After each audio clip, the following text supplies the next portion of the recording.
Jaxson is not the most active dog, as you could see, but he gets very excited around breakfast time and he gets very excited around dinner time. And I noticed his tail was actually stuck between his legs, and then he was having trouble urinating. So I knew something was wrong. I didn't know what. You know, my wife passed away after a very long illness. Jackson's been with us from the time he was 12 weeks old. And it's like, Jaxson, you can't do this to me. I can't lose my wife and then you know, within a month. I had dropped Jaxson off to the regular vet, hoping they would find the issue, and then had set him up for boarding or a 5-day vacation out of the country. They did every blood test they could think of. They took every x-ray. They had a cardiologist and did an echo. They have literally done everything they could, and they recommended Southeast Veterinary Neurology in Boynton, who immediately knew there was something wrong, told me what they thought they needed to do, which was put him under anesthesia and do an MRI, and they explained the severity of the situation could be such that the faster we acted, the more likely it would be a successful outcome. Doing anesthesia for anybody is serious, and Jaxson is 12. We were lucky that we actually had the cardiology report because his heart was strong enough to withstand that. Fast forward, and they called me with the results of the MRI. That he had a herniated disc between his L5 and his L6, causing extreme pressure on his internal system, which is why he wasn't able to urinate. And they said, here's your options. The doctor, who was phenomenal, gets on the phone, tells me exactly what she's gonna do, how long the procedure should take, and she would know after the procedure the likelihood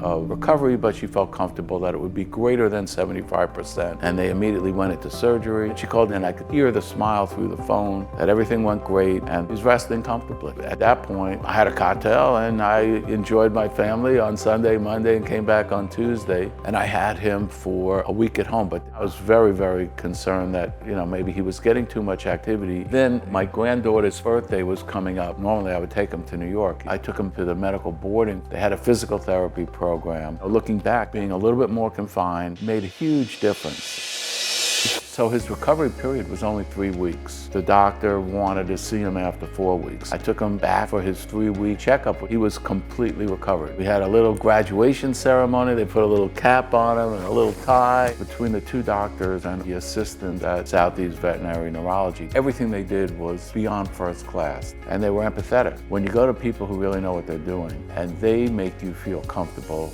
before the process even starts, I could tell I was in the right place. The results speak for themselves. It's miraculous that a 12-year-old dog could recover the way that he recovered. Jaxson is totally himself. He hangs out with me on the couch. Usually we watch TV together. At night, he wants more treats. You know, it's a dog's life, but it's the same life he had before.